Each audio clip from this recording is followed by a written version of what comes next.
नमस्कार दोस्तों, स्वागत है आपका हमारे चैनल यूपी लवर पर। आप देख रहे हैं 10 बड़ी खबरें सीधे उत्तर प्रदेश से। पहली खबर, यूपी के प्राइमरी शिक्षकों के लिए दूसरे जिले में ट्रांसफर का मौका।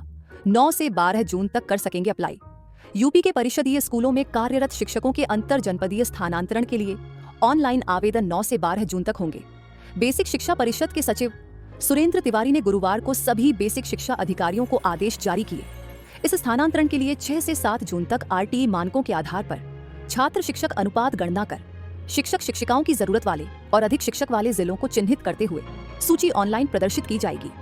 शिक्षक शिक्षिकाएं 9 से 13 जून तक ऑनलाइन आवेदन की छाया प्रति संबंधित बेसिक शिक्षा अधिकारी कार्यालय में जमा करेंगे। बीएसए के स्तर से 14 जून को ऑनलाइन सत्यापन एवं डाटा लॉक किया जाएगा।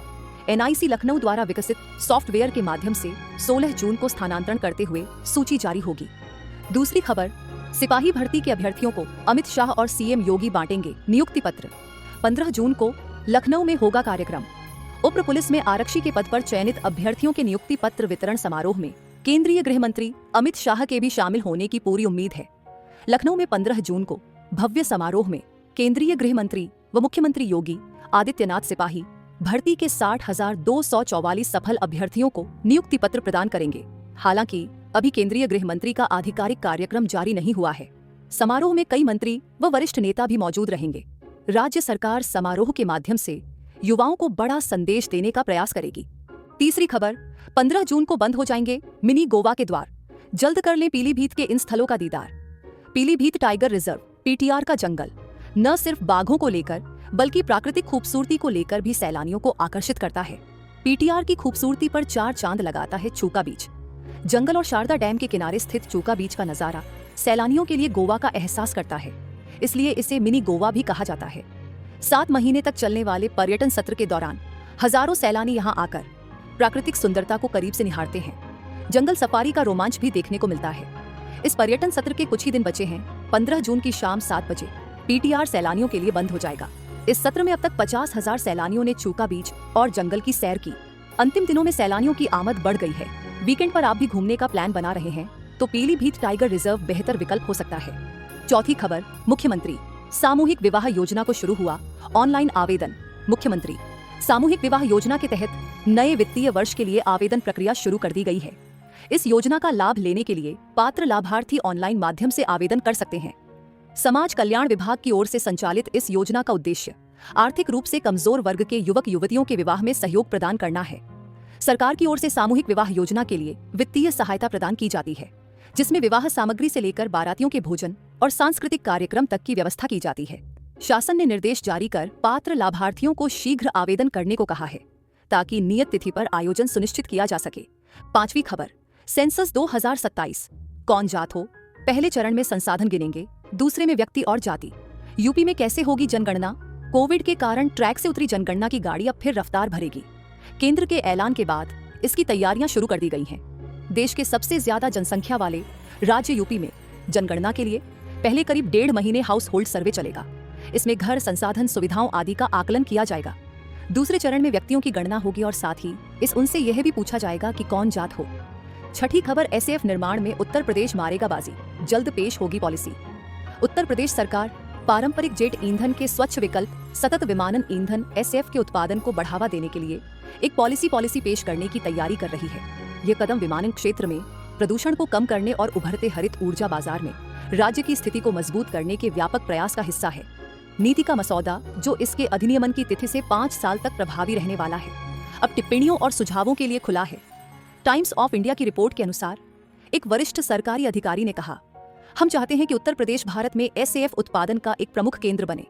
ये नीति ऊर्जा आत्मनिर्भरता में सुधार, हवाई यात्रा से होने वाले उत्सर्जन में कमी लाने और पर्यावरण के अनुकूल उद्योगों में नए रोजगार सृजित करने के लिए बनाई गई है।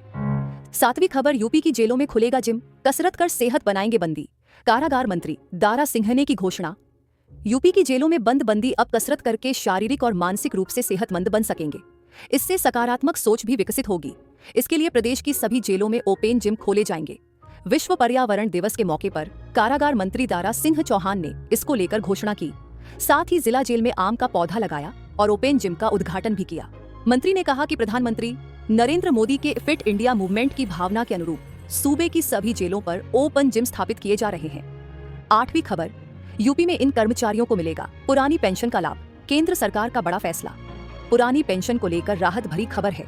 केंद्र सरकार के फैसले के बाद शासन ने निकायों में 28 मार्च 2005 से पहले निकले विज्ञापन के आधार पर नौकरी पाने वालों को पुरानी पेंशन देने का रास्ता साफ कर दिया है।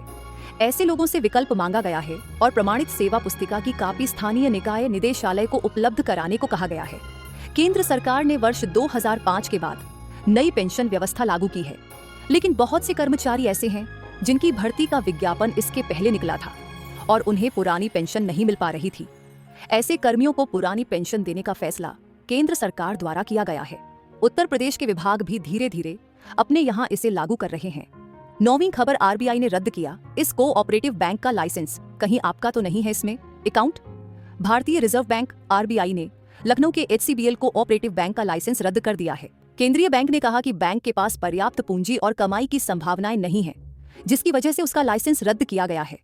आरबीआई ने कहा कि बैंक ने 19 मई की शाम से कामकाज बंद कर दिया है।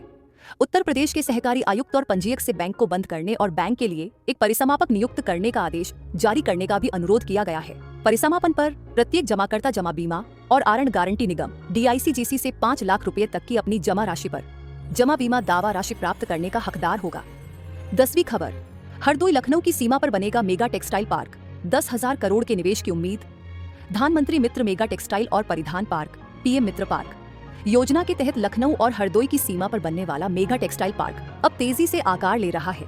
योगी सरकार ने इसके विकास के लिए मास्टर डेवलपर की चयन प्रक्रिया शुरू कर दी है। पार्क का विकास, संचालन और विपणन सब कुछ PPP public private partnership mode पर होगा।